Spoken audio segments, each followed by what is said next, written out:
Ganap ng bagyo ang low pressure area na halos isang linggong nanalasa sa Visayas at Mindanao. Pinangalanan itong bagyong Agaton, ang unang bagyong pumasok sa Philippine Area of Responsibility o PAR ngayong taon.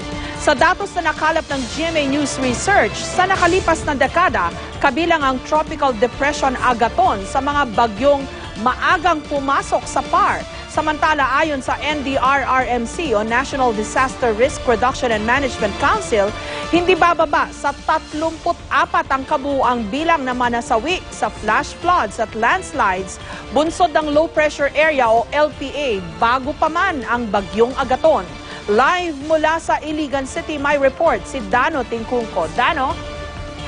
Jessica, sa mga oras na ito, nandito tayo sa bayan ng dito sa lalawigan ng Lanao del Norte, isa sa mga lugar na pinakaapektado nitong nagdaang tuloy-tuloy na pagulan nitong mga nakaraang mga linggo. Isa sa mga naging epektong yan ay yung pagkasira ng Larapan Napo Bridge dito sa ating malapit sa ating kinatatayuan. Dulot pa rin yan nung sunod-sunod na pag-ulan at pag-apaw ng ilog at lakas ng agos ng tubig. Sa mga oras na ito ay pansamantalang tumigil yung ulan. Tumigil ito simula alas 7:30 hanggang alas 8. Pero nang nilisan natin yung kalapit na syudad ng Iligan, bandang alas 7:30 kanina, ay namataan natin, naranasan natin yung malakas na pag-ulan. Jessica, para sa mga taga rito, pansamantalang buntong hininga lang yung pagtigil ng ulan dahil lalo na ngayon, hindi pa rin talaga tuluyang napapawi yung kanilang mga agam-agam dahil hindi pa nga sila talaga nakaka-recover dun sa naging epekto nitong pag-ulan nitong mga nakaraang linggo. Ang low pressure area na nagdulot ng lahat ng yan, ngayon isa ng ganap na tropical depression.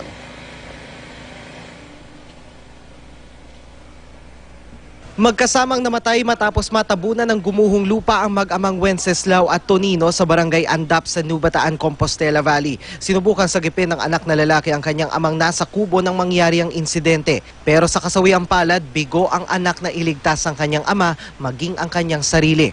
Kaya sa akong papa, sibidas lang niya. Nakita na ko ito hawak sa akong lolo. Wala po ko kahibaw asal sa padong tindagan. Gaano karaming lupa yung tumabon sa bahay niyo? Siguro 3 dump truck. Bukod sa barangay Andap, nagkaroon din ng landslide sa highway malapit sa Langwan Creek. Bumigay raw kasi ang bagong harang ng tubig ng Mayo River. Dahil dito na-isolate tuloy ang mga residenteng nakatira sa kabilang bahagi ng ilog. Sa Iligan City naman, tumama sa bato ang ulo ng lalaking ito matapos tangayin ng agos ng tubig mula sa umapaw na Mimbalot Falls. Mabuti na lang at agad siyang nasaklolohan ng mga kapitbahay. Singgit na lang ko sa umong silingan, tabang. Pero na nakatabang na mo ang mga bata na ila pong nakuha. Isa sa mga main tourist attraction dito sa Barangay Buruon ang Balot Falls. Pero bago magsimula ang linggong ito, nagsilbi muna itong bangungot para sa mga taga rito. Paano kasi sa ilang linggo na malakas at walang tigil na pag-ulan dito, lumaki ang tubig, naging delubyo at sinubukan daw lunurin ang kanilang komunidad. Hindi rin maikuble ang takot na mahigit 20 pamilyang nagsisiksikan ngayon sa Ubaldo de Laya Elementary School. Kahit malayo na sila sa panganib, nangangamba pa rin sila na baka tangayin ng flash flood ang mga iniwan nilang tirahan sa tabi ng Pugaan River. Kung tuloy-tuloy itong masamang panahon,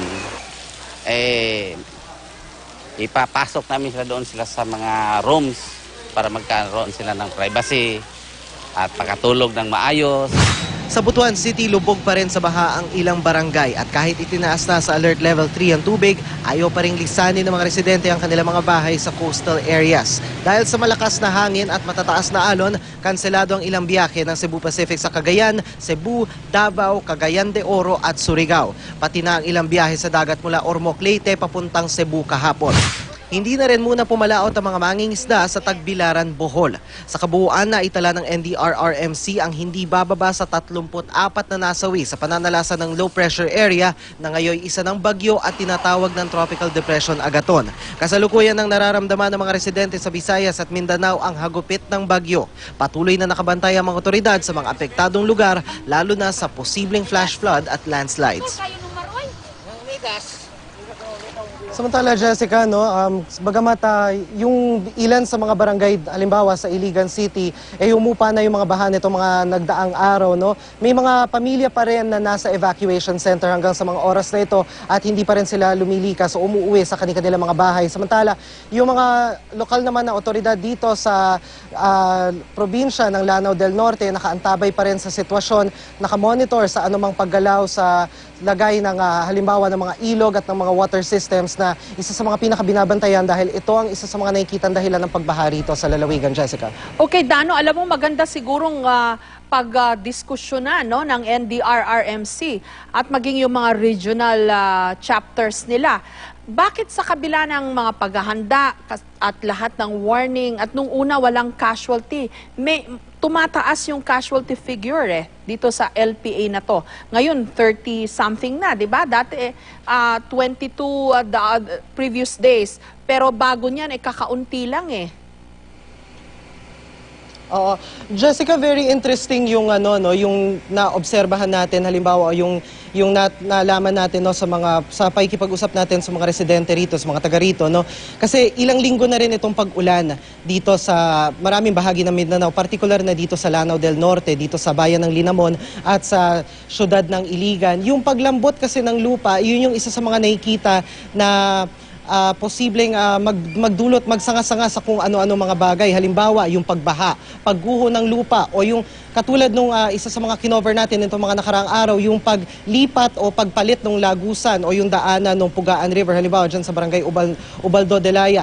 Tsaka isa rin dun sa mga geohazards na nabanggit sa atin no, ng lokal na pamahalaan dito ay itong Iligan, halimbawa itong Lanao del Norte, isa itong general na lambak. So basically, patag siya at maraming bundok ito, maraming water systems, maraming waterfalls, halimbawa yung sikat na Maria Cristina Falls, yung Mimbalot Falls at na kumukonekta sa mga major river systems. So pag nag-swell yung tubig na yan, idagdag mo pa yung matagal na panahon ng pag-ulan na dire-diretso, walang tigil, minsan lalakas pa nga, talagang if you give it that kind of time, yung originally isipin mo na low risk, kung aalis ka, isipin mo, if you come back there 1 week or 2 weeks after, wala nang problema, hindi mo alam na meron na palang problema yung lupa dahil malambot na ito dahil sa tuloy-tuloy na pag-ulan. So, isa yun sa mga naobserbahan natin o nalaman natin sa mga residente dito, Jessica. Kaya hindi pa rin talaga tuluyang napapawi yung kanilang mga agam-agam. Okay, kasi LPA lang ito, wala pa tayong bagyo at may bagyo pang paparating. 34 na yung casualty count natin. Sana balang araw ay maging posible talaga yung tinatarget ng gobyerno no, na zero casualty pagka ganitong masamang panahon. Maraming salamat sa iyo at ingat kayo dyan sa Iligan, Dano, Tingkungko.